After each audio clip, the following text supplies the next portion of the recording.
Despite most people thinking that the Ford Maverick is the progenitor of the modern compact pickup, the truth is that the Hyundai Santa Cruz preceded it.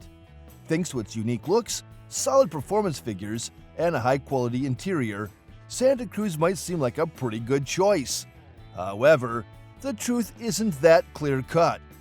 You see, Santa Cruz suffers from several issues that make it an inferior option to the Maverick, which is why it was continuously outsold by the Maverick in the past 4 years.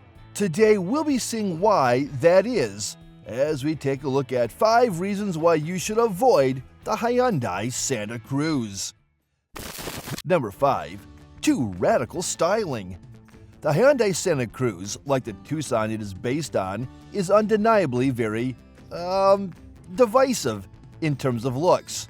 Now, before we proceed, we have to say that we personally like how the Santa Cruz looks. However, we completely understand why people keep shunning it in this regard.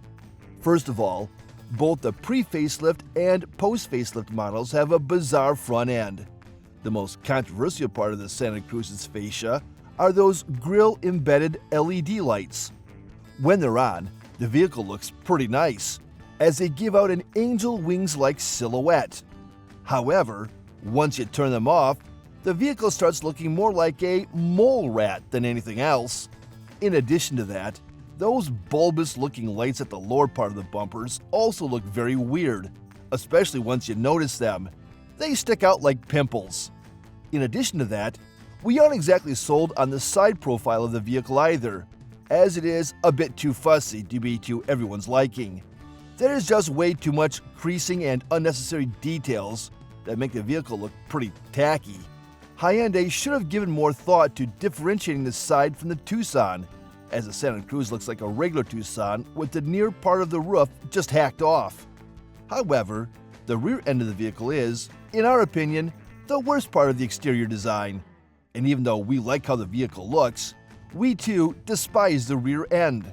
How did Hyundai even manage to put so much detail and stuff into the rear end and still make it look so incredibly empty? The taillights are the only thing that stands out, thanks to their T-shaped LED pattern. Other than that, everything else looks so generic and bland that it just crushes the entire wacky nature of the pickup truck's design.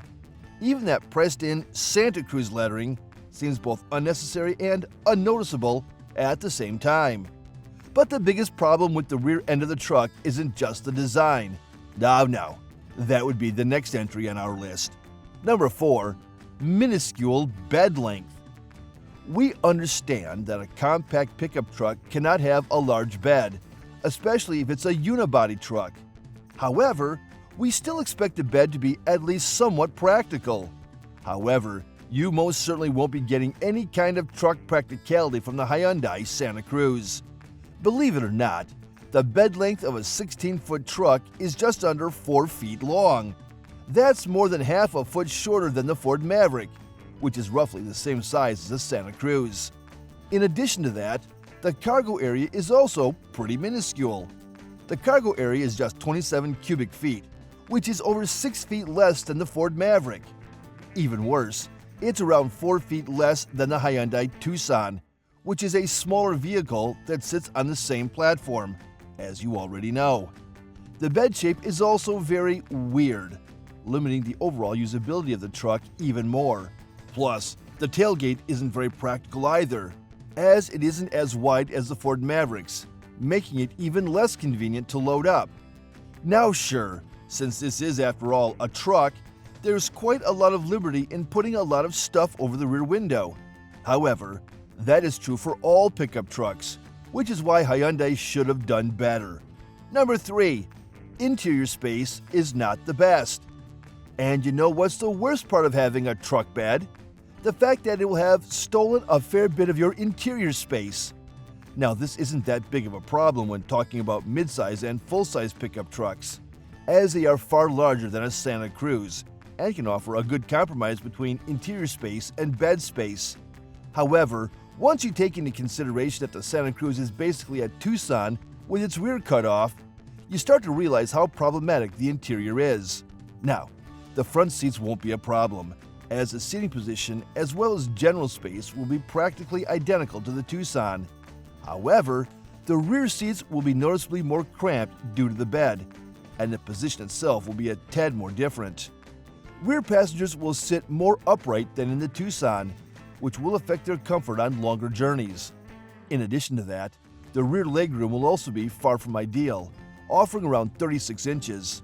This is roughly 12 inches less than the Tucson, which is a significant downgrade for a vehicle that is targeted at families and for actually carrying more than 2 passengers. Now, credit where credit's due. The rear legroom is around half an inch better than the Maverick. We're not saying this because we consider this to be a significant advantage over the Maverick, but because we want to emphasize that lower interior space isn't exclusive to Santa Cruz, but also applies to its direct rival. Both companies should have done better in this regard. However, considering the Hyundai Santa Cruz has a drastically smaller bed, we have to say that we expected more from it in this regard. Number 2. Underwhelming towing capacity.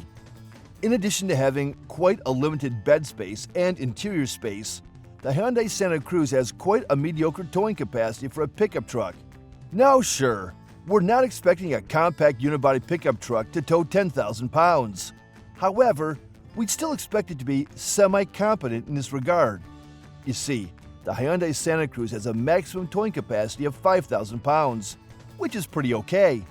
However, this is reserved exclusively for the turbocharged 2.5-liter, which pushes out 280 horsepower. The standard version, which pushes out 190 horsepower, is far less capable, having a maximum towing capacity of 3,500 pounds, which is pretty mediocre. Sure, it's better than a compact crossover SUV.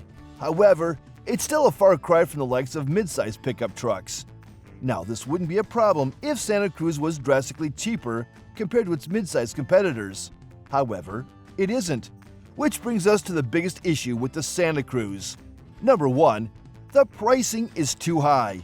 The Hyundai Santa Cruz has, ever since it was first revealed to the public, been far more expensive than the Ford Maverick, which is one of the biggest reasons why the latter kept dominating it and outselling it for the past half a decade.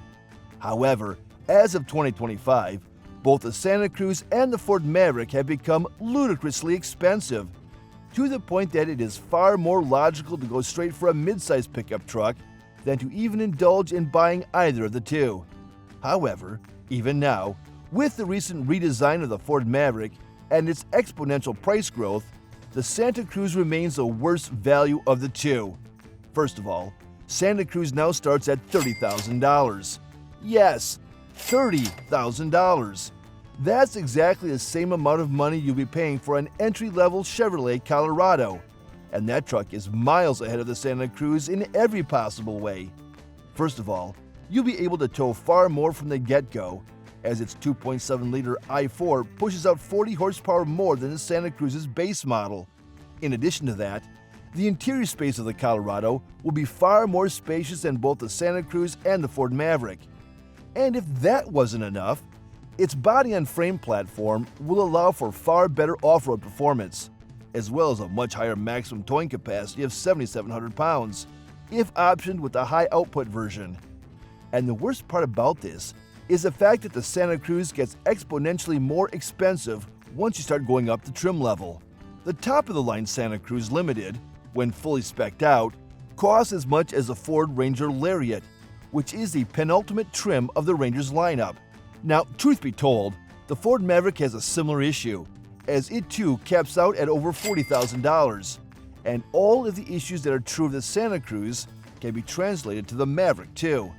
The truth is that compact pickup trucks, at least at the moment, simply make no sense to buy, as they are far too expensive and appeal to a niche kind of public to be practical for a wider audience.